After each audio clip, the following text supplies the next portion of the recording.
Love reverse again episode 16। Varun Simran को मुंह बनाता देख हंस पड़ा और उसको चूमते हुए बोला, अरे मेरी प्यारी सी हमसफर, मैं आपको तंग नहीं कर रहा था, आपको काबिल बना रहा था जिससे जब मैं आपको प्रपोज करूं तो आप मुझे ये सोच मना ना करें कि आप मेरे लायक नहीं हो। वरुण की बात सुनकर सिमरन का मुंह बन गया और वो वरुण के सीने पर मुक्के मारते हुए बोल पड़ी, आपको ऐसा क्यों लगा? आप हमारे लायक नहीं हैं? ये तो बहुत बहुत गलत बात है सर। वरुण ने उसके हाथों को रोका। नहीं, वो उसकी मार को एंजॉय कर रहा था। वो इस मोमेंट को कैप्चर करके रखना चाहता था, लेकिन अफसोस ऐसा हो नहीं सकता था क्योंकि उसका फोन उसकी पहुंच से बहुत दूर था। फोन बोलने के लिए उसको सिमरन को अपनी गोद से उतारना पड़ता। वो ऐसा बिल्कुल भी नहीं चाहता था क्योंकि बहुत मुश्किलों से उसकी जिंदगी में ये पल आए थे। इसीलिए वो सिमरन के हाथों को नहीं रोक रहा था और उसके हाथों को चूमते हुए बोल पड़ा, अरे इतना ज्यादा भी मत मारिए, कहीं आपको चोट ना लग जाए। दिखाइए, कहीं आपको चोट तो नहीं लग गई ना? वरुण सिमरन के हाथों को देखने लग गया। वहीं वरुण की केयर को देख सिमरन चौंक गई थी और उसको देखने लगी। वरुण बहुत ही सीरियसली उसके हाथों को देख रहा था, जैसे सच में उसे चोट लग गई हो। सिमरन वरुण को देख कर बोल पड़ी, आप क्या है? मैं आपको समझ नहीं पा रही। मैं आपको इतनी देर से मार रही हूँ, आपको अपने दर्द का एहसास नहीं हो रहा और आप मेरी परवाह कर रहे हैं कि कहीं मुझे चोट ना लगी हो। सच में मैं क्या ने नाक को पकड़ते हुए बोल पड़ा था। बिल्कुल, मुझे अपने से ज्यादा आपकी परवाह है क्योंकि मैं आपसे बहुत प्यार करता हूँ। वैसे भी आपने मर्द मूवी का तो डायलॉग सुना है, मर्द को दर्द नहीं होता, तो मुझे भी दर्द नहीं होता। और आपके हाथ तो फूलों के जैसे हैं, जिससे किसी को चोट लग ही नहीं सकती। सिमरन वरुण की बात सुनने के बाद कुछ बोल नहीं पाई क्योंकि वो इतना तो समझ गई थी कि वरुण से बातों में कोई जीत नहीं सकता। इसीलिए वो वरुण से बोल पड़ी, मुझे लगता है अब हमें जाना चाहिए और आप हमें सारी बातें बता भी चुके हो, हम सुन भी चुके हैं, तो अब हम काम के लिए निकलते हैं। कहीं कोई कैबिन में आ गया तो सब लोग हमारे बारे में बातें बनाएंगे। वरुण सिमरन की बात सुनकर उदास हो गया और क्योंकि उसको ऐसा लगा था सिमरन सारी बातों को जानने के बाद उसके प्यार को एक्सेप्ट कर लेगी। सिमरन भी वरुण का उतरा चेहरा साफ साफ देख पा रही थी। इसीलिए वो वरुण की गोद से उठी और उसके गालों को चूमते हुए बोली, आपने इतना कुछ कह दिया, लेकिन जो जरूरी था वो तो आपने कहा ही नहीं। वरुण सर, ये बोलकर सिमरन जाने लगी थी। तभी वरुण उसकी बातों का मतलब समझते हुए जल्दी से उठा और उसने अपना केबिन लॉक कर दिया। वरुण ने ये सब इतनी जल्दी किया था कि सिमरन भी एक पल को समझ नहीं पाई थी। उसे तो तब समझ में आया जब वरुण ने उसको एकदम से अपनी तरफ खींचा और उसके कानों में बोला, मैंने अपनी बातों में और अपने हाव-भाव से आपको सब कुछ बता दी है। सिमरन जी, अगर आप तब भी मेरे मुंह से सुनना चाहती हैं तो ठीक है। मुझे इस बात को एक्सेप्ट करने में कोई प्रॉब्लम नहीं है कि मैं आपसे बहुत ज्यादा प्यार करता हूँ। मैं चाहता हूँ आप जिंदगी भर मेरी जिंदगी में खुशियाँ और अपने प्यार के रंग को बिखेरते रहें और आपकी ये नॉन स्टॉप चटर-पटर हमेशा चलती रहे। क्योंकि आप जब लगातार बोलती हैं ना, तो मेरे चेहरे पर मुस्कुराहट आ जाती है और ऐसा लगता है जैसे मैं भी जिंदगी को जीने लगा हूँ। वरुण की बात सुनकर सिमरन की आंखों में नमी आ गई थी क्योंकि उसने कभी नहीं सोचा था कि उसकी जिंदगी में कभी कोई ऐसा इंसान आएगा जो उसको वैसे एक्सेप्ट करेगा जैसे वो है।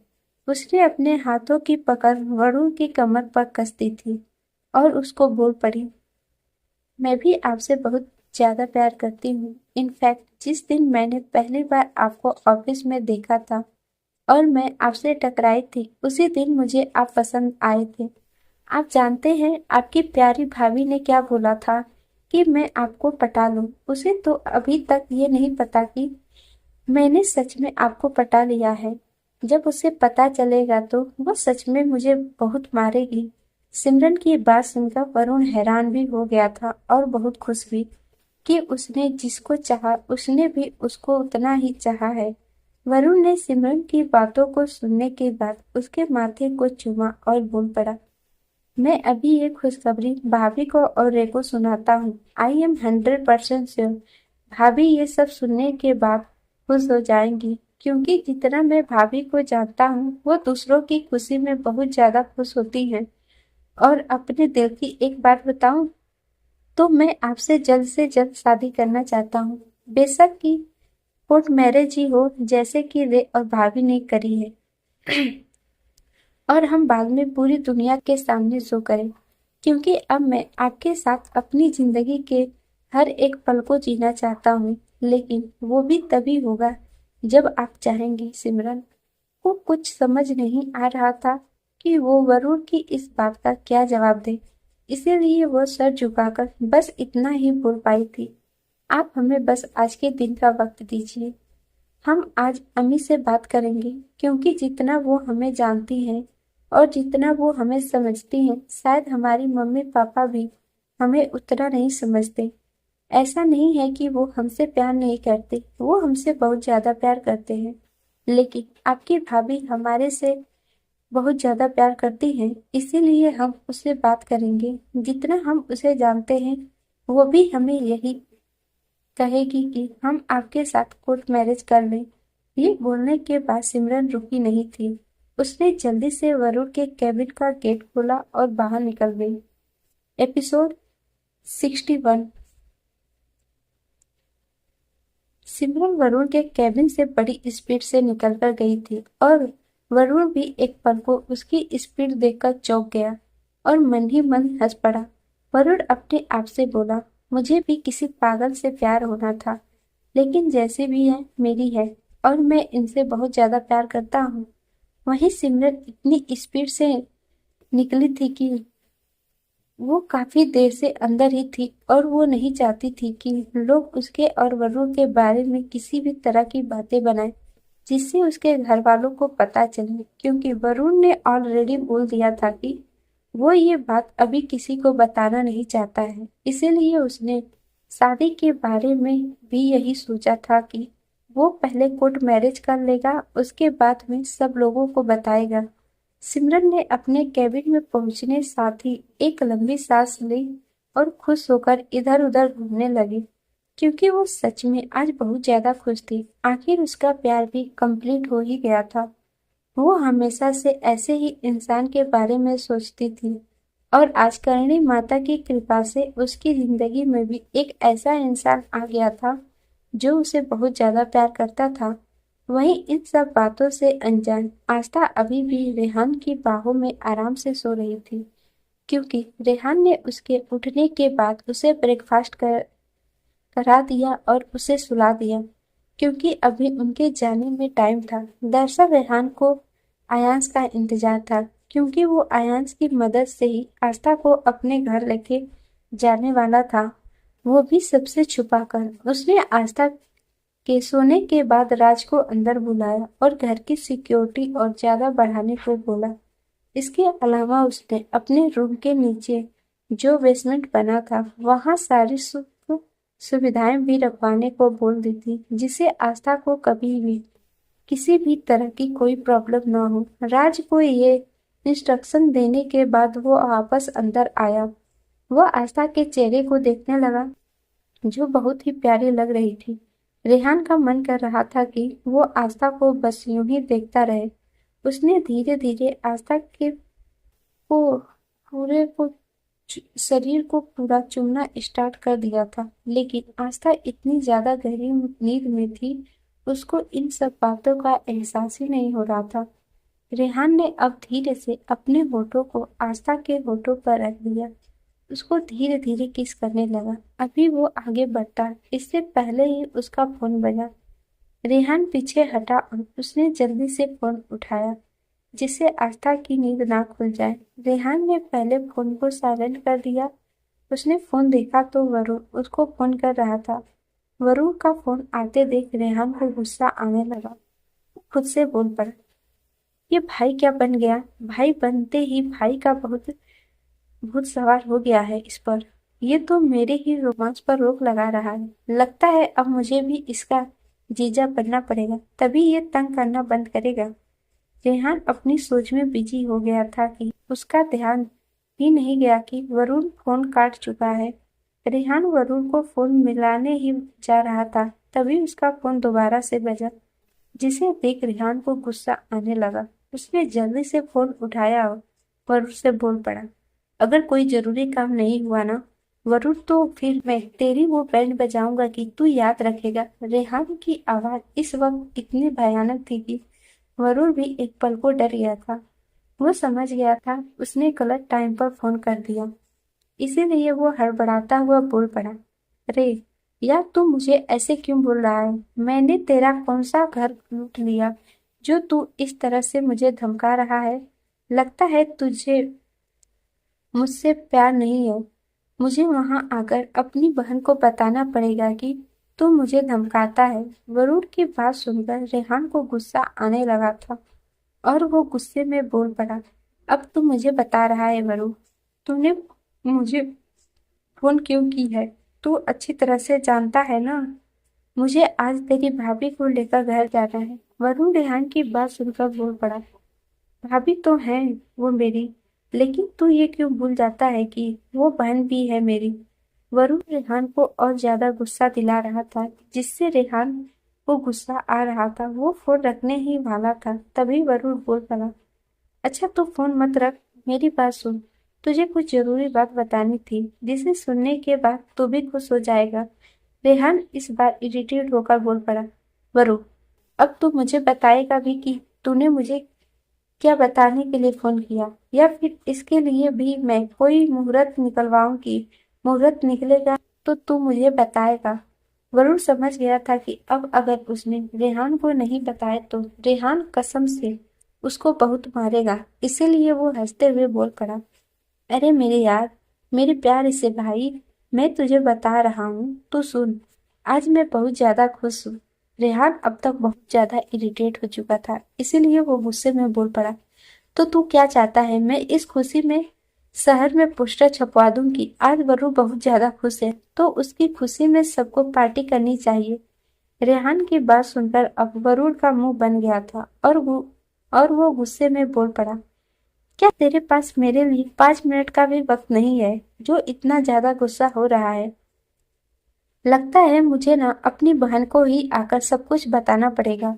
वो मेरी बात सुन बहुत ज्यादा खुश हो जाएगी, क्योंकि वो मेरी बहन है तो वो अपने भाई के दर्द को समझती है। तो पता नहीं उसके जिंदगी में कैसे डेविल आ गया है। रेहान का गुस्सा अब तक और बढ़ चुका था। वो फोन काट ही रहा था, वरुण दोबारा बोल पड़ा, अच्छा सुन, मैं तुझे एक बात बताना चाहता हूँ। आज की सारी मीटिंग हो चुकी है। वरुण ने जैसे ही सारी मीटिंग्स का नाम लिया, रेहान का दिमाग और ज्यादा खराब हो गया और वो बोल पड़ा, तूने इस फालतू से बात को करने के लिए मेरा इतना टाइम वेस्ट किया है। वरुण रेहान के गुस्से को समझ बोल पड़ा, अरे तू गुस्सा मत कर और पहले मेरी पूरी बात सुन। जब तू इस बात को सुनेगा ना तो आई एम 100% श्योर तू मुझसे भी ज्यादा खुश हो जाएगा। आखिर तू मेरा बचपन का इतना प्यारा दोस्त जो है, मेरा भाई जो है। वरुण उसको मक्खन लगाने लगा था, जिसे रेहान अच्छी तरह समझ पा रहा था, इसीलिए वो अपनी ठंडी आवाज में बोला, वरुण अगर तूने 2 मिनट के अंदर मुझे सब कुछ नहीं बताया ना तो मैं फोन काट दूंगा और कल वहीं ऑफिस में आकर कल बताऊंगा कि मैं कितना बड़ा डेविल हूँ। एपिसोड 62। वरुण रेहान को ज्यादा ना गुस्सा दिलाते हुए बोल पड़ा, मैं जो तुझे बताना चाहता हूँ वो आराम से सुनियो और गुस्सा मत करियो। पहले पूरी बात सुन लियो। ये बोलकर वरुण 2 मिनट के लिए रुका और आगे बोल पड़ा, मैंने आज सिमरन जी को अपने दिल की बात बता दी है और उनको उदयपुर की भी सारी सच्चाई बता दी है, जिसे सुनने के बाद वो हैरान भी हुई थी और उन्होंने वरुण यह बोलकर चुप हो गया। अब आगे बोलेगा उन्होंने क्या? वरुण वरुण ऑलमोस्ट चीखते हुए बोला, रे सिमरन जी ने मेरे प्यार को और मुझे एक्सेप्ट कर लिया।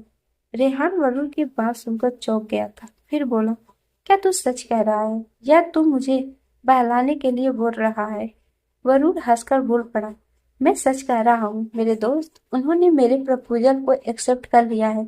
तू ये बात तू अच्छी तरह से जानता है, मैं तेरे से कोई भी बात नहीं छुपाता हूँ। इसीलिए मैंने अपनी जिंदगी की सबसे बड़ी खुशी तेरे साथ बांटी। रेहान वरुण की बातों को सुनकर खुश हो गया था, क्योंकि वो भी दिल से यही चाहता था कि सिमरन वरुण को एक्सेप्ट कर ले। इसीलिए वो खुश होते हुए बोल पड़ा, ये तो बहुत खुशी की बात है। चल, अच्छी बात है ना कि दोनों दोस्त दोनों भाइयों के पास ही आ जाएंगे। हम दोनों उन दोनों की जिंदगी में इतनी सारी खुशियां लाएंगे कि उनको सारी खुशियां भी कम पड़ जाए।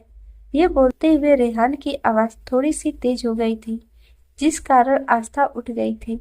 उसने पूरी बात तो नहीं सुनी थी, लेकिन उसने रेहान की आधी अधूरी बात ही सुनी थी और वो इस बात को सुनकर हैरान हो गई थी। उसको समझ में नहीं आ रहा था कि वरुण की जिंदगी में कौन आ गया है, लेकिन वो ये जानती थी रेहान फोन रखने के बाद उसे सबसे पहले ये बताएगा। इसीलिए वो चुपचाप लेटे रही और रेहान की बातों को सुनती रही। वहीं रेहान को वरुण से बात करते हुए पता ही नहीं चला कि उसका प्यार, उसकी जिंदगी उसी को एकटक देख रही है। रेहान काफी देर तक वरुण से बात करते रहा। वह भी आज खुश था कि उसका दोस्त इतने सालों के बाद खुश हो गया। वरुण को आज तक जिंदगी में इतनी खुशियां नहीं मिली थी। वहीं आस्था बस एकटक रेहान को देख रही थी और मन में बस यही सोच रही थी कि जिस दिन रेहान के सामने सारा सच आएगा, उस दिन वो रेहान को कैसे संभालेगी। आस्था जानती थी कि वो दिन बहुत मुश्किल होगा उसके लिए। सब कुछ संभालना, पर उसको इतना भी पता था वो सब कुछ संभाल लेगी। आस्था इन्हीं बातों के बारे में सोच रही थी, तभी अयांश शोर मचाता हुआ अंदर आ गया। अयांश को सामने देखकर आस्था के होठों पर हल्की सी मुस्कान आ गई थी और वो उठते हुए बोली, अयांश भाई, आप आ गए। आस्था ने जैसे ही अयांश को भाई बोला, उसका मुंह बन गया था। वो छोटे बच्चों की तरह मुंह लटकाता हुआ आस्था के पास पहुंचा और बोल पड़ा, भाभी माँ, मैं आपको माँ बोल रहा हूँ और अब भाई। आस्था अयांश की बात सुनकर हंस पड़ी और बोली, तो आप क्या चाहते हैं, मैं आपको आपके नाम से बुलाऊं? आस्था की बात सुनकर अयांश हंस बोल पड़ा, आप भी भाई की तरह मुझे आयु ही बुलाया करो, मुझे वो ज्यादा अच्छा लगेगा। आयु नाम आते ही आस्था को अपने भाई की याद आ गई और उसकी आंखों में नमी आ गई थी, जिसे देख अयांश को लगा कि शायद उसको उसकी किसी बात का बुरा लग गया है। इसीलिए वो बोल पड़ा, अरे आपको जो अच्छा लगे आप मुझे वो बोलिए। भाभी माँ, आपको मुझे भाई बोलना है, मुझे भाई बोले, लेकिन आप प्लीज रोइए मत। अगर मेरे खड़ूस भाई ने आपको रोते हुए देख लिया तो वो मेरी बैंड बजा देंगे। अयास की बात सुनकर और उसके चेहरे को देखकर आस्था के होठों पर हल्की सी मुस्कुराहट आई और वो बोल पड़ी, बस आपके नाम को सुनकर मुझे मेरे भाई की याद आ गई। वो भी आपकी तरह हमेशा मेरे साथ मस्ती करता रहता था। 15 दिन हो गए हैं, मैंने ना उससे बात करी ना उससे मिल पाई। मेरा उससे मिलने का मन कर रहा है। आयु भाई, ये रिश्ते कितने अजीब होते हैं ना। जब आप लोग एक साथ रहते हो तो आप लोगों की लड़ाई होती है, और जब आप लोग थोड़ा दूर हो जाते हो तो आपको उसी इंसान की याद सबसे ज्यादा आती है जो आपको सबसे ज्यादा तंग करता है। अय्याज आस्था की बात सुनकर हंस पड़ा और बोला, इसका मतलब आपका भाई भी मेरी तरह नौटी है। कोई बात नहीं, अब आपको अपने भाई को याद करने की जरूरत नहीं है। मैं हूं ना आपके साथ। मैं आपको इतना ज्यादा तंग करूंगा, आपको अपने भाई की याद ही नहीं आएगी। वैसे भाभी, उसका नाम भी आयु है ना? आपने मुझे बताया था, तभी शायद आपको मेरा नाम सुनकर अपने भाई की याद आ गई। लेकिन फिक्र नॉट भाभी, मैं आज से आपको किसी भी की भी याद नहीं आने दूंगा। अभी वो दोनों बातें ही कर रहे थे, तब तक रेहान वरुण से बात करके उनके पास आ चुका था और आते ही बोला, तुम दोनों में क्या बातें चल रही हैं? मुझे तो ऐसा लगता है घर जाने के बाद मेरी बीवी तो मुझे भूल ही जाएगी और वो अपने देवर के साथ सबसे ज्यादा वक्त बिताने वाली है। अयास रेहान की बातों को सुनकर आस्था से बोल पड़ा, भाभी, आपको कहीं से जलने की बदबू आ रही है। क्योंकि मुझे तो बहुत स्ट्रॉन्ग बदबू आ रही है। मुझे लग रहा है यहाँ पर किसी का दिल जल रहा है। रेहान अयांश की बात सुनकर हंसता हुआ बोला, बेटा अगर मेरा दिल जला ना तो तू कल से ऑफिस में नजर आएगा। फिर ये मत बोलियो कि भाई मुझे माफ कर दो। अयांश रेहान की बात पर इस बार सीरियस नहीं हुआ था, बल्कि हंसते हुए बोल पड़ा, भाई आपने तो मेरे मुंह की बात छीन ली। मैं आज आपसे यही बोलने वाला था। मैं आपके साथ मल्होत्रा इंडस्ट्री ज्वाइन करना चाहता हूँ। मैं भी अब आपका हाथ बटाना चाहता हूँ। रेहान अयांश की बात सुनकर इस बार चौंका नहीं था, क्योंकि वो पिछले 2 दिनों से अपने छोटे भाई के अंदर काफी बदलाव महसूस कर रहा था। एपिसोड 63। अयांश को इतना सीरियस देखकर इस बार रेहान सोच में पड़ गया और वो मन ही मन उसे बोल पड़ा, कुछ तो ऐसा हुआ है जिसने मेरे छोटे भाई को एकदम से बड़ा होने पर मजबूर कर दिया है। और ये बात कहीं ना कहीं मिस्टर कविन मल्होत्रा से ही रिलेटेड है। रेहान ने इस बारे में अयान से घर जाकर आराम से बात करने का सोचा। रेहान आस्था से बोल पड़ा, तो आप तैयार हैं मिसेज मल्होत्रा अपने घर जाने के लिए? आस्था रेहान की बात सुनकर कुछ कहती इससे पहले ही राज डॉक्टर के साथ अंदर आ गया और अंदर आते साथ ही वो रेहान से बोल पड़ा, बॉस मैंने डिस्चार्ज की सारी फॉर्मेलिटी पूरी कर दी है लेडी बॉस की। अब हम लोगों को घर के लिए निकलना चाहिए, क्योंकि लोग आते जाते हमारे सिक्योरिटी को नोट कर रहे हैं। कहीं ये बात बड़े बॉस को पता न चल जाए। रेहान कुछ करता इससे पहले ही अयांश बोल पड़ा, राज भाई जिसको जो सोचना है वो सोचते रहे। जब रे ब्रो साथ है तो पापा कुछ नहीं कर सकते। क्यों ब्रो, मैंने ठीक कहा ना? ब्रो वैसे राज भाई ने एक बात तो सही कही। अब हमें हॉस्पिटल से चलना चाहिए। भाभी को घर लेकर भी तो जाना है ना। मैं पूर्विका को इन्फॉर्म कर देता हूँ, वो भाभी के स्वागत की तैयारी कर ले। रे ब्रो, हम भाभी को फ्रंट गेट से तो ले जा नहीं पाएंगे, तो क्या बैक गेट से ले जाना पड़ेगा? अयांश की बात सुनकर रेहान कुछ बोलता इससे पहले ही आस्था बोल पड़ी, आयु भाई क्या हम आपकी भाभी से 2 मिनट बात कर सकते हैं? अयांश आस्था की बात सुनकर डॉक्टर और राज को लेकर बाहर चला गया। उन सबके बाहर जाते ही साथ ही रेहान आस्था के करीब आया। वो उसके माथे को और हल्के से होठों को चूमते हुए बोला, क्या हुआ मिसेज मल्होत्रा, क्या आप अपने ससुराल जाना नहीं चाहती हैं? आस्था अपनी पलकें झुकाकर रेहान से बोल पड़ी, मुझे लगता है कि अभी हमें वहां पर नहीं जाना चाहिए। जिस दिन आप सब लोगों को हम दोनों की शादी के बारे में बता देंगे, उस दिन मैं आपके साथ हक से हमारे घर में जाऊंगी। तो क्या तब तक मैं वरुण भाई के घर में नहीं रह सकती? रेहान को समझ नहीं आ रहा था कि आस्था ने एकदम से ये बात क्यों बोली। क्या वो इस शादी से खुश नहीं है? क्या उसने ये शादी अपने मन से नहीं करी है?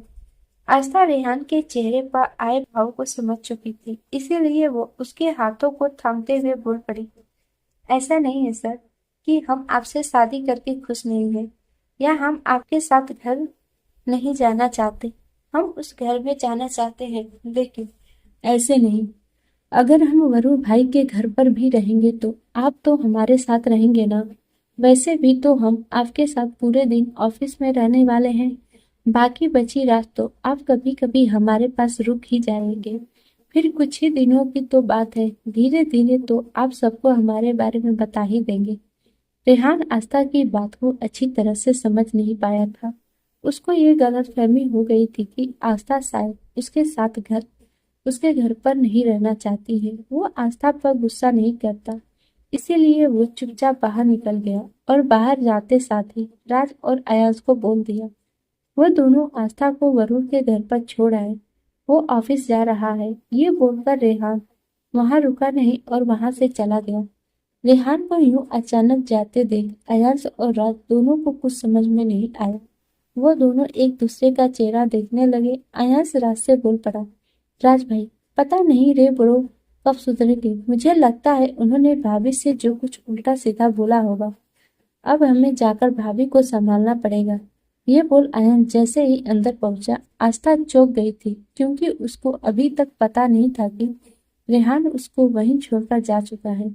उसने जैसे ही अयान से रेहान के बारे में पूछा तो एक पल को तो आयास भी चुप हो गया। दूसरे ही पल वो बहाना बनाते हुए बोल पड़ा, भाभी माँ, वो ब्रो को ऑफिस से अर्जेंट कॉल आ गया था, इसीलिए ब्रो को जाना पड़ा। उन्होंने जाने से पहले मुझसे कहा है कि मैं आपको वरुण ब्रो के घर छोड़ आऊं। आस्था अयान की बात सुनकर समझ गई थी। उसकी कही बात रेहान को शायद बुरी लगी है, इसीलिए वहां से चला गया है। उसने अयान को अपनी कसम देते हुए कहा, आयु भाई, आपको मेरी कसम है, आप मुझे सच सच बताएं, क्या सच में सर ऑफिस गए हैं मीटिंग के लिए? अयास आस्था की बातों को सुनकर कुछ बोल नहीं पाया। भाभी माँ, पता नहीं क्या हुआ है। भाई अचानक ही बाहर आए और उन्होंने बोला, मैं आपको वरुण भाई के घर छोड़ आऊं। मैं उनसे कुछ पूछता, इससे पहले ही वो बिना कुछ कहे वहां से चले गए। अयास की बात सुनकर आस्था बोल पड़ी, वो किसी मीटिंग के लिए नहीं गए हैं, वह हमसे नाराज होकर गए हैं, क्योंकि हमने मल्होत्रा मेंशन जाने से मना कर दिया था। हमने उनको बस इतना बोला कि अभी मुझे लगता है हमारा मल्होत्रा मेंशन जाना ठीक नहीं है, क्योंकि अभी वैसे ही इतनी सारी प्रॉब्लम चल रही है। तो मैंने बस उनसे इतनी गुजारिश करी थी कि मैं अभी कुछ दिन वरुण भाई के घर पर रह सकती हूँ। जैसे ही सब कुछ ठीक होगा मैं उनके साथ मल्होत्रा मेंशन जा आ जाऊंगी। लेकिन उन्होंने पता नहीं मेरी बात का क्या मतलब निकाला, यहाँ से मुझे बिना कुछ बोले चले गए। ये बोलकर आस्था फूट फूट कर रोने लगी।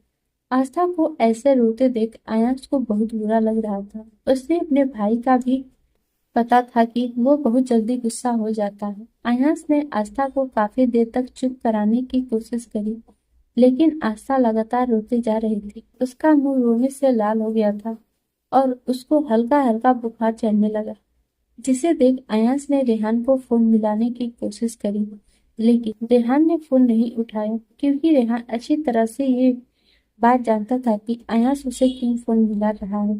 अयास के दोबारा फोन मिलाने पर रेहान ने अपना फोन ही ऑफ कर दिया और अपनी कार को तेज ड्राइव करने लगा। उसको रह रहकर आस्था की यही बात सुनाई दे रही थी कि वो उसके साथ मल्होत्रा मेंशन नहीं जाना चाहती है, लेकिन वो उसकी बात का सही मतलब नहीं समझा था। एपिसोड 64। वहीं हॉस्पिटल में आस्था की हालत खराब होती जा रही थी, जिसे देख अयास ने और राज ने एक फैसला लिया। वह आस्था को लेकर वरुण के घर चले गए। अयास ने एक बार दोबारा से रेहान का फोन मिलाने की कोशिश करी, लेकिन इस बार रेहान का फोन स्विच ऑफ बता रहा था, जिसे देख अयास को भी अब रेहान पर गुस्सा आ गया। वो गुस्से से अपना फोन उठाकर फेंकने ही वाला था कि उसका फोन बजा, जो कि वरुण का था। वरुण ने भी उसे यही पता करने के लिए फोन किया था कि रेहान कहाँ पर है। वो काफी देर से उसे फोन मिला रहा है, लेकिन रेहान उसका फोन नहीं उठा रहा था, और जब उसने उसका फोन मिलाया तो फोन स्विच ऑफ आया। वरुण की बात सुनकर आयांश को गुस्सा आ गया और वो बोल पड़ा, ब्रो, को किसी के जीने या मरने से कोई फर्क नहीं पड़ता। वरुण ब्रो, उनकी भला से कोई जिए या मरे, वो यहाँ पर भाभी माँ को छोड़कर चले गए हैं। उन्होंने अपना फोन भी ऑफ कर दिया। मुझे सच में आज ब्रो को बहुत ज्यादा गुस्सा आ रहा है। यहाँ पर भाभी माँ की हालत रो रो के खराब हो रही है। उनको अब बुखार भी चढ़ने लगा है। मैं और राज ब्रो भाभी माँ को लेकर आपके घर पर आ रहे हैं, क्योंकि भाभी माँ ने रेहान ब्रो से बस इतना ही बोला था। वो अभी मल्होत्रा मेंशन नहीं जाना चाहती है, वो आपके साथ आपके घर पर रहना चाहती है। बस इस बात पर उनको गुस्सा आ गया और वो यहाँ से गुस्सा होकर चले गए। वरुण अयांश की बात सुनकर काफी हद तक बातों को समझ गया था, क्योंकि वो रेहान से ज्यादा जानता था। इसीलिए वो अयांश से बोला, तो भाभी को लेकर घर पहुंच, मैं घर आता हूँ और मैं रेहान से बात करने की कोशिश करता हूँ। उसे जरूर कोई गलत फहमी हुई है। उसकी गलत फहमी हटाना बहुत जरूरी है, वरना अभी इन दोनों की शादी तो जस्ट शुरुआत है। इन दोनों के बीच में कोई गलत फहमी ना आ जाए और कोई तीसरा इसका फायदा ना उठा ले। यह बोलकर वरुण ने फोन काटा और अपना सर पकड़ के बैठ गया। उसने एक बार दोबारा से रेहान का फोन मिलाने की कोशिश करी, लेकिन रेहान का फोन ऑफ बता रहा था। ये देखकर वरुण ने रेहान का सीक्रेट नंबर मिलाया, जिसके बारे में सिर्फ वही जानता था। उसने जल्दी से रेहान को उस नंबर पर फोन मिलाया। काफी देर तक बेल जाती रही। आखिर में रेहान ने उसका फोन उठा लिया और फोन उठाते ही वो बड़े गुस्से में बोला, मुझे अभी बात तुम मत कर वरुण, मेरा दिमाग ऑलरेडी बहुत ज्यादा खराब है। मैं तुझसे थोड़ी देर में बात करता हूँ। तू तब तक मेरा एक काम कर, तू हॉस्पिटल पहुंच जा और अपनी भाभी को अपने घर ले जा। वरुण उसकी आवाज में गुस्सा साफ साफ महसूस कर पा रहा था, इसीलिए वो रेहान से बोल पड़ा, तू पहले मेरी बातों को ध्यान से सुन। तू भाभी की बातों को इतना उल्टा सीधा क्यों ले रहा हो? भाभी ने तुझसे ये बोला तो इसके पीछे जरूर कोई बात होगी। तू आराम से बैठकर उनकी बात तो सुनता। तू तो वहां से उठा और दूर चले गया। तुझे पता है भाभी की क्या हालत है? वो तेरे जाने के बाद लगातार रोए जा रही है और उनको बुखार भी हो गया है। रेहान वरुण की बात सुनकर एक पल को चौंक गया था। उसको अपने दिल में बहुत दर्द सा महसूस हुआ, लेकिन अगले ही पल जब उसको आस्था की बात याद आई तो वो वरुण से बोल पड़ा, मैं नहीं आ रहा हूँ, मैं अभी मुंबई से काफी दूर। तुझे मैंने कहा ना, तू हॉस्पिटल जा और उनको अपने घर पर ले जा। मैं वहां आकर बात करूंगा। वैसे भी मेरे साथ रहना नहीं चाहती हैं। मुझे लगता है कि मैंने उनके साथ जबरदस्ती करी है। वो तो शायद मुझसे शादी भी नहीं करना चाहती थी। मेरी ही जिद थी जो मैंने उनसे शादी करी। रेहान का दिमाग इस वक्त बहुत खराब हो रहा था। वरुण उसके गुस्से को समझ भी पा रहा था। वो रेहान को बस एक ही बात बोलना चाहता था कि वो एक बार आराम से बैठकर आस्था की बात सुने। लेकिन रेहान इस वक्त किसी भी बात को सुनने को तैयार नहीं था, इसीलिए वरुण ने हार के बस इतना बोला, मैं हॉस्पिटल नहीं जा रहा हूँ। वो तेरी वाइफ है रे, तुझे ही उनके पास जाना पड़ेगा। तुम मुझे बता तू कहाँ पर है? मैं भी वहीं आ रहा हूँ, क्योंकि मुझे जाकर उससे कुछ अर्जेंट बात करनी है। रेहान वरुण की बात सुनकर गुस्से में बोला, मैं जा भी मैं जहाँ भी हूँ बिल्कुल ठीक हूँ और तुझे मेरे पास आने की जरूरत नहीं है। तुझे जो मैंने कहा है तू बस वो काम कर। वैसे भी मैं अभी अकेले रहना चाहता हूँ। जब मुझे लगेगा कि मैं ठीक हूँ मैं वापस आ जाऊंगा और तुझसे बात कर लूंगा। फिलहाल तू मेरा दिमाग मत खा, अब मुझे आराम से सोचने दे मुझे आगे क्या करना है। अगर वो मेरे साथ नहीं रहना चाहती है तो मैं उनको तलाक दे दूंगा, लेकिन मैं उनके साथ जबरदस्ती नहीं कर सकता हूँ। तो अच्छी तरह से जानता है मैं उनसे कितना ज्यादा प्यार करता हूँ। रेहान ने जैसे ही तलाक की बात कही थी, वरुण को गुस्सा आ गया और वो बोल पड़ा, तेरा दिमाग खराब हो गया है क्या रे? तू कभी भी कुछ भी सोचता है क्या? भाभी ने तुझसे ये बोला कि वो तुझसे प्यार नहीं करती है? क्या भाभी ने तुझे ये बोला कि वो तेरे साथ नहीं रहना चाहती है, या वो तेरे अपनी लाइफ में आने से कुछ भी नहीं है? उन्होंने तुझसे इतना बोला है कि वो अभी मल्होत्रा मेंशन नहीं जाना चाहती है, तो उनकी जगह पर तो आकर सोचना रे, एकदम से किसी लड़की की जिंदगी कुछ दिनों में चेंज हो जाए। पर उन्होंने इस बात का बुरा नहीं माना। वो तुझसे प्यार करती है रे, तभी उन्होंने तेरे साथ शादी भी कर ली बिना अपनी फैमिली को बताए। लेकिन तू है कि तू इतनी छोटी सी बात से गुस्सा हो गया और वहां से उठकर दूर चला गया। तू उनको समझ ही नहीं पा रहा है रे। तुझे भी लगता है कि भाभी का सोचना ठीक है, उनको अभी मल्होत्रा मेंशन नहीं जाना चाहिए। तो मिस्टर कबीर मल्होत्रा को बहुत अच्छी तरह से जानता है कि वो कब क्या कर सकते हैं। ऐसे में क्या तुझे लगता है कि तू भाभी को उनसे बचा पाएगा? एपिसोड 64। रेहान वरुण की बात सुनकर चुप हो गया था और कुछ नहीं बोला, जिसे देखकर वरुण आगे बोला, तो खुद सोचना रे, जिस दिन माँ पूर्विका और अयंज पर हमला हुआ, अगर उस दिन भाभी नहीं होती तो उन सबको कौन बचाता? वो तो भाभी ने अपनी जान पर खेलकर उन तीनों को बचा लिया और उनकी जगह भाभी को गोली लग गई। अब तो खुद सोचकर मिस्टर कबीर मल्होत्रा किस हद तक जा सकते हैं। अगर भाभी तेरे साथ मल्होत्रा मेंशन में रहेंगी तो तू डेली उनको मल्होत्रा मेंशन से कैसे बाहर लेकर जाए? कभी न कभी तो कबीर मल्होत्रा जी की नजर उन पर पड़ ही जाएगी। क्या तू तब उनको बचा पाएगा? वरुण ने जो बात बोली थी उसे सुन रेहान सोच में पड़ गया। वरुण आगे बोला था, रे, तो उनकी कई बातों को गहराई से तो सोच। तो इतना बड़ा बिजनेसमैन है तो इतनी छोटी सी बात को नहीं समझ पाया। भाभी ने तुझे क्यों मना करा? उन्होंने बस इतना ही तो बोला कि वो अभी फिलहाल मल्होत्रा मेंशन नहीं जाना चाहती हैं। इससे आगे तो उन्होंने कुछ नहीं बोला। उन्होंने तुझे ये भी नहीं बोला कि वो तुझसे नाराज है या वो तेरे साथ नहीं रहना चाहती है। रे मेरे भाई, तू बात को समझ, वो तेरे साथ रहना चाहती है। उन्होंने तुझे क्या ये बोला कि तू उनके साथ ना रहे। मैं तुझे बस एक ही सजेशन दे सकता हूँ कि अगर तुझे मेरे साथ इस फ्लैट में नहीं रहना है तो जो तेरा मुंबई में दूसरी जगह फ्लैट है वहां पर जाकर भाभी के साथ रह ले। आई नो अभी तुम लोगों के नई नई शादी हुई है और काफी चीजें होती है एक पति पत्नी के बीच में जो वो दोनों किसी दूसरे के सामने शेयर नहीं कर सकता है। तो तू दूसरे फ्लैट में जाकर रह ले। वैसे भी उस फ्लैट के बारे में ना ही कबीर मल्होत्रा को पता है ना ही तेरी फैमिली में किसी को पता है। उसके बारे में सिर्फ मैं जानता हूँ।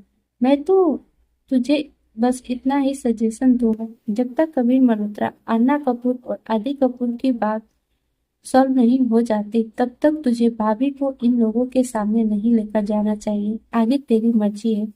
एक बात और सुन लो, मैं हॉस्पिटल नहीं जा रहा हूँ, तू ही जाएगा भाभी को लेने। उसके बाद तुझे मेरे घर पर आना है या फिर तुझे उन्हें फ्लैट में लेकर जाना है, ये तेरी मर्जी है। मैं तुझे इससे ज्यादा कुछ नहीं समझा सकता हूँ। बस इतना ही बता रहा हूँ। भाभी की हालत ठीक नहीं है, उनकी तबीयत खराब हो रही है। तो हो सके तो तू उन्हें एक बार फोन कर ले।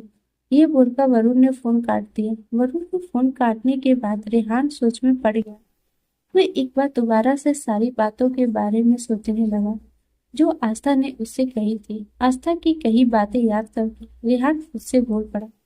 वरुण ने सच्ची कहा कि वाइफी ने मुझे ऐसा तो कहा नहीं कि मेरे साथ नहीं रहना चाहती है। उन्होंने बस मुझे इतना बोला कि वो अभी फिलहाल मल्होत्रा मेंशन नहीं जाना चाहती है।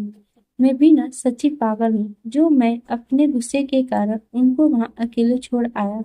मुझे वहां जहाँ ना ही होगा, कहीं वो नाराज ना हो जाए। ये सोचकर रेहान वहां से निकल गया। रेहान के वहां से निकलते साथ ही रेहान के बॉडीगार्ड्स ने वरुण को फोन करके बता दिया, बॉस अपनी जगह से निकल चुके हैं और वो अब अस्पताल की तरफ ही जा रहे हैं। जिसे सुनने के बाद वरुण के होठों पर स्माइल आ गई थी। उसने बॉडीगार्ड की बात सुनकर फोन रखा, लेकिन फोन रखने से पहले उसने बॉडीगार्ड को लगातार रेहान का पीछा करने के लिए बोल दिया था। ये वो बॉडीगार्ड थे जिनको वरुण ने रेहान के पीछे लगा रखा था। ये रेहान की सिक्योरिटी करते थे, लेकिन इसके बारे में किसी को भी पता नहीं था, सिर्फ वरुण के अलावा। क्योंकि जिस तरह से कबीर मल्होत्रा की हरकतें थी, वरुण किसी के भी ऊपर भरोसा नहीं कर सकता था, खासकर अपने दोस्त के मामले में। वैसे भी कबीर जी के अलावा भी रेहान के दुश्मन इतने थे कि वो तो बस रेहान के अकेले होने का इंतजार करते थे। इसीलिए वरुण रेहान की सिक्योरिटी को लेकर किसी तरह का कोई रिस्क नहीं लेना चाहता था। बॉडीगार्ड का फोन आने के बाद वरुण अपने आप से बोल पड़ा, मैं जानता था मेरा दोस्त सही डिसीजन ही लेगा। वो बस भाभी से नाराज हो गया था, लेकिन अब लगता है उसे अपनी गलती समझ में आ चुकी है। वरुण ने ये सब कुछ आयांश को फोन करके बता दिया था। जो गलतफहमी रेहान को हुई थी वो बात भी वरुण ने आयांश को बता दी थी, जिसे सुनने के बाद आयांश का गुस्सा तो बहुत आया था, लेकिन वो ये जानता था कि उसके भाई की भी कोई गलती नहीं, क्योंकि रेहान को तो ऐसा ही लगा था शायद उसकी भाभी माँ रेहान के साथ जाना नहीं चाहती है। इसीलिए आयांश ने कुछ भी ना बोलने का सोचा। वैसे भी ये पति पत्नी के बीच की बात थी, उनके बीच में बोलने का उसे कोई हक नहीं था। उसने वरुण का फोन रखा और आस्था के पास आ गया, जो बुखार के कारण सोई हुई थी। उसके गालों पर आंसू के निशान अभी भी थे, जिसे देख अयाज को अच्छा नहीं लग रहा था। उसका मन कर रहा था कि वो अपने भाई को डांटे, लेकिन वो ये भी जानता था कि अगर उसने अपने भाई को डांटा तो उसकी सारी जेब खर्ची बंद हो जाएगी और बिना जेब खर्ची के उसकी गर्लफ्रेंड का क्या होगा। इसीलिए वो बस अब बेसब्री से अपने भाई का इंतजार करने लगा। वहीं रेहान हॉस्पिटल के ऑलमोस्ट पास पहुंच चुका था जब उसका फोन बजा, और वो फोन किसी और का नहीं बल्कि पूनम जी का था, जो कि आस्था के बारे में पता कर रही थी। इनको न जाने क्यों ऐसा लगने लगा था जैसे रेहान और आस्था के बीच में जरूर कुछ न कुछ चल रहा है, क्योंकि रेहान 3 दिनों से घर पर नहीं आया है। वो एक दिन पहले सुबह आया और कबीर जी से बात करके निकल गया था। इसीलिए पूनम जी के मन में बार बार यही आ रहा था, रेहान और आस्था के बीच में जो कोई ना कोई कनेक्शन तो है जिसके कारण रेहान आस्था का ध्यान रख रहा है, लेकिन रेहान ने उनका फोन नहीं उठाया क्योंकि वो तो जल्द से जल्द अपनी बीवी के पास पहुंचना चाहता था। एपिसोड 70। रेहान को 64 सॉरी एपिसोड 64।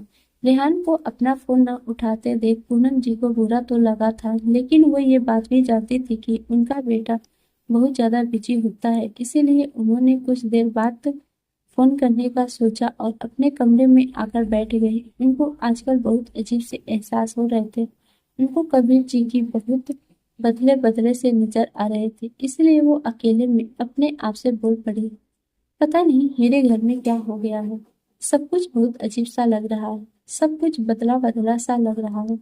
रे के पापा भी बहुत बदल चुके हैं, वो आजकल घर पर ध्यान ही नहीं देते हैं। वो तो घर पर आते साथ ही घर से भागने की सोचते हैं। मुझे तो पता नहीं, ऐसा लग रहा है जैसे हमारा घर बर्बादी की कगार पर जा रहा है। पूनम जी ये सब सोचते हुए अपने बेड पर जाकर लेट गई थी। वहीं दूसरी तरफ रेहान हॉस्पिटल पहुंच गया था। उसने जल्दी से अपनी कार रोकी और कार को बिना लॉक किए जल्दी से आस्था के रूम की तरफ भागा, जहां पर अयांश बैठा हुआ उसका इंतजार कर रहा था। जैसे ही अयांश ने रेहान को आस्था के कमरे में देखा, वो गुस्से में उठा और रेहान के पास जाकर बोला, आपकी हिम्मत कैसे हुई भाभी को अकेला छोड़कर जाने की ब्रो? आपको अगर जाना है तो जाओ, भाभी को मैं संभाल लूंगा। मेरी भाभी को आपकी कोई जरूरत नहीं। रेहान भी अयांश का गुस्सा अच्छी तरह समझ पा रहा था, इसीलिए उसने कुछ भी नहीं कहा और अयांश को गले लगा लिया। बस इतना ही बोला था, मुझे थोड़ी सी गलतफहमी हो गई थी आयु, अब मेरी गलतफहमी खत्म हो चुकी है। मैं तुझसे माफी मांगता हूँ, मैंने तेरी भाभी माँ को तंग करा। अब तू जा, मैं तेरी भाभी माँ का ध्यान रखूंगा। ये बोलकर उसने अयांश को बाहर भेज दिया। अयांश भी उन दोनों के बीच से चला गया क्योंकि वो उन दोनों को थोड़ा सा वक्त देना चाहता था, जिससे वो दोनों अपने बीच आई गलतफहमियों को हटा दे। आयु के बाहर जाते ही रेहान आस्था की तरफ बढ़ गया। आस्था इस वक्त गहरी नींद में थी क्योंकि उसको तेज फीवर था और दवाई के कारण उसको नींद आ गई थी, लेकिन उसके गालों पर बने आंसू के निशान सब कुछ बयां कर रहे थे। आस्था को ऐसे देख रेहान को बहुत बुरा लगा था। वो धीरे से झुका और हल्के से उसके होठों को चूम लिया। आस्था नींद में ही रेहान की खुशबू को महसूस कर पा रही थी, जिससे उसके होठों पर स्माइल आ गई और वो नींद में ही बोल उठी, आई एम सॉरी सर, आप मेरी बात को गलत ले गए। मैं आपके साथ रहना चाहती हूँ, पर मल्होत्रा मेंशन नहीं जाना चाहती। आस्था ये सब बहुत धीरे धीरे बोल रही थी, लेकिन रेहान उसकी बड़बड़ाहट को सुन भी पा रहा था और समझ भी पा रहा था। उसको अब जाकर वरुण की कही बात समझ में आई थी कि आस्था उससे बहुत प्यार करती है, लेकिन वो अभी मेंटली प्रिपेयर नहीं है मल्होत्रा मेंशन में रहने के लिए। इसीलिए उसने अब अपने दिल को भी समझा लिया था। जब तक आस्था खुद नहीं कहेगी मल्होत्रा मेंशन में जाने के लिए, तब तक वो आस्था को फोर्स नहीं करेगा कि वो उसके साथ मल्होत्रा मेंशन जाकर रहे। रेहान आस्था के बिल्कुल करीब था। उसने धीरे से आस्था के कान में कहा, आई एम सॉरी बाबू, मैंने कुछ ज्यादा ही रिएक्ट कर दिया। आई नो गलती मेरी है, क्या तुम मुझे माफ नहीं कर सकती हो? Please forgive me. मैं आज के बाद तुम्हें हर्ट नहीं करूंगा। जो हुआ उसको भूल जाओ प्लीज। रेहान की आवाज सुनकर आस्था नींद से जाग गई थी और रेहान को देख बहुत ज्यादा खुश हो गई थी। वो एकदम झटके से उठ पड़ी। उसने रेहान के होठों को हल्के से चूम लिया और अचानक ही उसके गले लगकर रोने लगी और बोली, आप हमें क्यों छोड़कर चले गए? हे सर, आप अच्छी तरह से जानते हैं हम आपसे कितना ज्यादा प्यार करते हैं। हम आपको बिल्कुल भी तंग नहीं करना चाहते थे। आपने हमारी बात का गलत मतलब ले लिया सर। हमने बस आपको इतना बोला था। हम अभी फिलहाल मल्होत्रा मेंशन नहीं जाना चाहते हैं क्योंकि अभी किसी को भी आप और हमारे रिलेशन के बारे में पता नहीं है। अगर किसी को पता चल गया तो आपके ऊपर प्रॉब्लम आ सकती है। इनफैक्ट जिस तरह से उस दिन आपकी मॉम आयु और पूर्विका पर हमला हुआ था, अगर किसी को ये पता चल जाता है कि अब आपकी लाइफ में कोई आ चुकी है तो आपकी जान का खतरा बढ़ सकता है। बस इसी कारण आस्था आगे बोल ही नहीं पाई। रेहान ने आस्था के होठों को अपने होठों में कैप्चर कर लिया था। आस्था रेहान के होठों को अपने होठों को महसूस कर अपनी बड़ी बड़ी आंखों से रेहान के चेहरे को देखने लगी थी। फिर अचानक उसने अपनी आंखें क्लोज कर ली थी। उसको अपनी आंखें बंद करते देख रेहान के होठों पर स्माइल आ गई थी। वो आस्था को काफी देर तक किस करते रहा। जब उसको महसूस हुआ कि आस्था को सांस लेने में दिक्कत हो रही है, तो वो उससे दूर हो गया और उसके चेहरे को अपने हाथों में भरते हुए बोला, I love you lot wifey. जब से तुम मेरी जिंदगी में आई हो ना, मेरी जिंदगी में खुशियाँ आ गई हैं। And I can't live without you. Please never leave मी।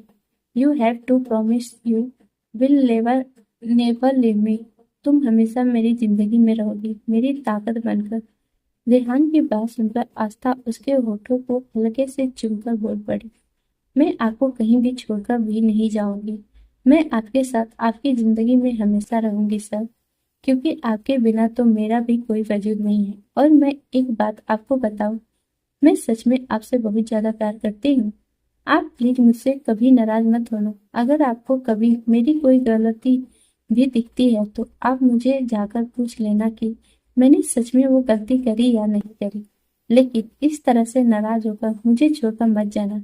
आपके बिना मैं नहीं रह सकती हूँ। आस्था की बात सुनकर रेहान ने उसे कसकर अपने गले लगा लिया था और बोला, मैं तुम्हारे बिना नहीं रह सकता। मैं तुम्हें छोड़कर कहीं नहीं जाऊंगा। आप सबको ये पाठ कैसा लगा प्लीज कमेंट करके बताना ना भूलिएगा। और जिन्होंने भी हमारे चैनल को सब्सक्राइब नहीं किया है, प्लीज आप सब हमारे चैनल को सब्सक्राइब कर दीजिएगा। मिलते हैं नेक्स्ट एपिसोड में, तब तक के लिए bye bye and take care.